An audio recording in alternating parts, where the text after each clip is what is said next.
Hi hello welcome back to Abu's world. ഇന്ന് ഞാൻ വന്നിട്ടുള്ളത് ഒരു ബ്രൗണി റെസിപ്പി ആയിട്ടാണ് കേട്ടോ. അപ്പോൾ നമുക്ക് വീഡിയോയിലേക്ക് പോകാം. അതിനായിട്ട് ഞാനിവിടെ ഒരു ഡാർക്ക് ചോക്ലേറ്റ് എടുത്തിട്ടുണ്ട്. ഇതിപ്പോൾ ഒരു 500 ഗ്രാമിൻ്റെ ചോക്ലേറ്റാണ്. നമുക്ക് ഇത്രയും ആവശ്യമായിട്ടില്ല. നമുക്കിതിൻ്റെ നേർ പകുതി 250 ഗ്രാമാണ് ആവശ്യമായിട്ടുള്ളത്. ഇപ്പോൾ ഞാനിതിൽ നിന്ന് ഒരു 250 ഗ്രാം കട്ട് ചെയ്തെടുക്കുന്നുണ്ട്.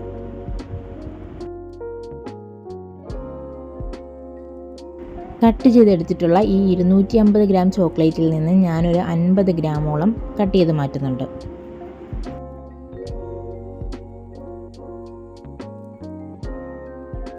കട്ട് ചെയ്തെടുത്തതിന് ശേഷം ആ 50 ഗ്രാം ചോക്ലേറ്റ് ഞാൻ ചെറിയ ക്യൂബുകളായിട്ട് കട്ട് ചെയ്തെടുത്തിട്ടുണ്ട്. ഇനി നമുക്ക് ഇതൊരു ബൗളിലേക്ക് മാറ്റി വെക്കാം. എന്നിട്ട് ബാക്കിയുള്ള ചോക്ലേറ്റ് ഞാൻ ചെറിയ ക്യൂബുകളായിട്ട് കട്ട് ചെയ്തെടുക്കുന്നുണ്ട്. കട്ട് ചെയ്ത ചോക്ലേറ്റ് ഞാനൊരു ബൗളിലേക്ക് മാറ്റി കൊടുക്കുന്നുണ്ട്.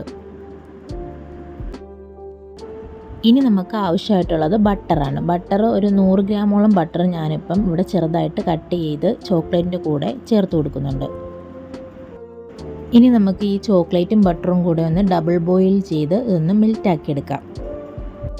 അതിനായിട്ട് ഞാനിവിടെ ഒരു പാത്രത്തിലേക്ക് വെള്ളം ഒന്ന് തിളപ്പിച്ചെടുക്കുന്നുണ്ട്. വെള്ളം ഒന്ന് ചെറുതായിട്ട് തിളച്ച് വരുമ്പോഴത്തേക്ക് നമ്മുടെ ചോക്ലേറ്റ് ആയിട്ടുള്ള ആ ബൗളൊന്ന് ഇറക്കി അതിൻ്റെ മുകളിലേക്ക് വെച്ച് കൊടുക്കാം.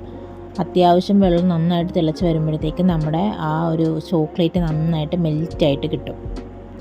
ഇപ്പോൾ നമ്മുടെ ചോക്ലേറ്റ് എല്ലാം നന്നായിട്ട് മെൽറ്റായിട്ട് കിട്ടിയിട്ടുണ്ട്. ഇനി നമുക്ക് അടുത്ത സ്റ്റെപ്പിലേക്ക് പോകാം. ഇനി ഒരു ബൗളിലേക്ക് നമുക്ക് അത്യാവശ്യം വലിപ്പമുള്ള 3 കോഴിമുട്ട എടുക്കാം. അത് റൂം ടെമ്പറേച്ചറിലുള്ള മുട്ട വേണം എടുക്കാൻ. ബൗളിലേക്ക് ഞാൻ 3 മുട്ടയും പൊട്ടിച്ചൊഴിക്കുന്നുണ്ട്. ഇനി ഇതിലേക്ക് ഒരു 3/4 കപ്പോളം പഞ്ചസാര കൂടെ ചേർത്ത് കൊടുക്കാം. പൊടിച്ച് വേണമെങ്കിലും പൊടിക്കാതെ വേണമെങ്കിലും നമുക്ക് ചേർത്ത് കൊടുക്കാം. ഞാനിപ്പോൾ പൊടിക്കാതെയാണ് ചേർത്ത് കൊടുക്കുന്നത്.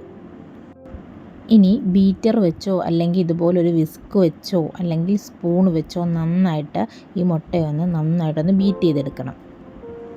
നമ്മുടെ നോർമൽ കേക്കിനൊക്കെ ബീറ്റ് ചെയ്യുന്ന അത്രയും ഫ്ലഫി ആയിട്ടൊന്നും വേണ്ട, എന്നാലും അത്യാവശ്യം നന്നായിട്ടൊന്ന് പതഞ്ഞ് വരണം. അത്രയും നന്നായിട്ടൊന്ന് അടിച്ച് ബീറ്റ് ചെയ്തെടുക്കണം. ബീറ്റർ ഉണ്ടെങ്കിൽ ബീറ്റർ വെച്ചിട്ട് ബീറ്റ് ചെയ്തെടുക്കാവുന്നതാണ്. ഞാനിപ്പം ഇതൊരു വിസ്ക് വെച്ചിട്ടാണ് ഇവിടെ ഒന്ന് ബീറ്റ് ചെയ്തെടുക്കുന്നത്.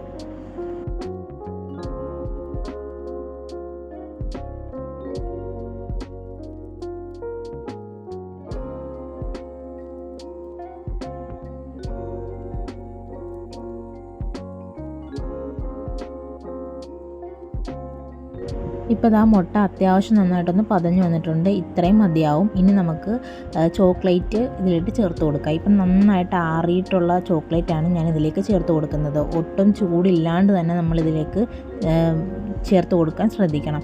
ഇല്ലെങ്കിൽ നമ്മുടെ മുട്ട പെട്ടെന്ന് കുക്കായി പോകും. അതുകൊണ്ടാണ് ഫസ്റ്റ് നമ്മൾ ചോക്ലേറ്റ് തന്നെ മെൽറ്റ് ചെയ്ത് വെക്കുന്നത്.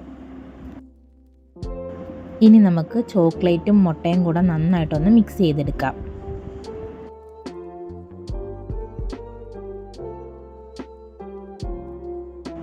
അത് രണ്ടും ഒന്ന് നന്നായിട്ട് മിക്സായി വന്നാൽ ഇനി നമുക്കിതിലേക്ക് കുറച്ച് വാനില എസൻസ് കൂടെ ചേർത്ത് കൊടുക്കാം. ഒരു സ്പൂൺ അല്ലെങ്കിൽ ഒരു 1/2 സ്പൂൺ ഒക്കെ മതിയാവും. ഇനി ഇതിലേക്ക് 3/4 കപ്പ് മൈദയും 1/4 കപ്പ് കൊക്കോ പൗഡറും കൂടെ ചേർത്ത് കൊടുക്കാം. ഇത് രണ്ടും നന്നായിട്ട് ഞാൻ അരിച്ച് വെച്ചിട്ടുള്ളതാണ്. നല്ലോണം അരിച്ചതിന് ശേഷം മാത്രം ഇതിലേക്ക് ചേർത്ത് കൊടുക്കാം. ഇനി നമുക്ക് ഇതൊന്ന് നന്നായിട്ട് മിക്സ് ചെയ്തെടുക്കാം. കട്ടകളൊന്നും ഇല്ലാണ്ട് പതിയെ വേണം മിക്സ് ചെയ്ത് കൊടുക്കാൻ. ഇപ്പോൾ ഈ ഒരു ബാറ്റർ ഞാൻ നന്നായിട്ടൊന്ന് മിക്സ് ചെയ്തെടുത്തിട്ടുണ്ട്. ഇനി ഞാൻ ഇതൊരു എയർ ഫ്രയറിലാണ് ബേക്ക് ചെയ്യാൻ പോകുന്നത്. അതിനായിട്ട് ഞാനൊരു ട്രേയിലേക്ക് ഒരു ബട്ടർ പേപ്പർ ആക്കി വെച്ച് കൊടുത്തിട്ടുണ്ട്. ഇനി ഇതിലേക്ക് കുറച്ച് ബട്ടർ കൂടെ തേച്ച് കൊടുക്കുന്നുണ്ട്. അതിനുശേഷം നമ്മൾ ഉണ്ടാക്കി വെച്ചിട്ടുള്ള ആ ഒരു ബാറ്റർ ഇതിലേക്ക് ഒഴിച്ചു കൊടുക്കാം. അതിനുശേഷം ഇതിലേക്ക് നമ്മൾ ആ ഒരു 50 ഗ്രാം ചോക്ലേറ്റ് ചെറുതായിട്ട് കട്ട് ചെയ്ത് വെച്ചിട്ടുള്ളത് കൂടെ മുകളിലേക്ക് ചേർത്ത് കൊടുക്കാം. ഇനി ഇത് സ്റ്റൗ ടോപ്പിലാണ് ചെയ്തെടുക്കുന്നതെങ്കിൽ നമ്മൾ കേക്കെല്ലാം ബേക്ക് ചെയ്യുന്നത് പോലെ ഒരു അടച്ച് തുറപ്പുള്ള പാത്രത്തിനകത്ത് ഒരു 5 മിനിറ്റ് പ്രീ ഹീറ്റ് ചെയ്തതിന് ശേഷം ഒരു 20-30 മിനിറ്റ് നമുക്കിത് ബേക്ക് ചെയ്തെടുക്കാവുന്നതാണ്. നല്ല സൂപ്പർ ടേസ്റ്റി ആയിട്ടുള്ള നമ്മുടെ ബ്രൗണി അപ്പം നമുക്ക് റെഡിയായി കിട്ടും.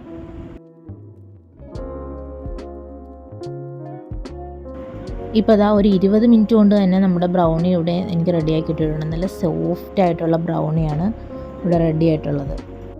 ആ മുകളിലായിട്ട് നമ്മൾ ഇട്ട് കൊടുത്തിട്ടുള്ള ആ ചോക്ലേറ്റൊക്കെ താഴോട്ട് വന്ന് നല്ല മെൽറ്റായിട്ട് നല്ല സോഫ്റ്റായിട്ട് കിട്ടിയിട്ടുണ്ട്. ഇനി നമുക്ക് ഈ ബ്രൗണി ഒന്ന് നല്ല ഷേപ്പായിട്ട് കട്ട് ചെയ്തെടുക്കാം. വലിയ വില കൊടുത്ത് കടയിൽ നിന്നൊന്നും വാങ്ങാണ്ട് തന്നെ നമുക്ക് വീട്ടിൽ സിമ്പിളായിട്ട് നമ്മുടെ മക്കൾക്ക് ബ്രൗണി ഉണ്ടാക്കി കൊടുക്കാൻ പറ്റും. നല്ല ടേസ്റ്റി ആയിട്ടുള്ള ബ്രൗണി ഇവിടെ റെഡി ആയിട്ടുണ്ട്.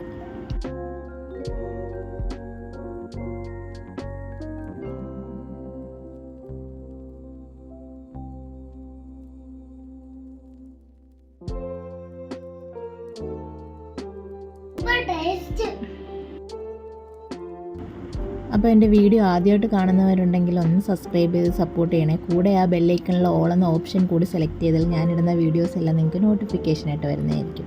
അപ്പോൾ അടുത്ത വീഡിയോ ആയിട്ട് വരാം. ബൈ.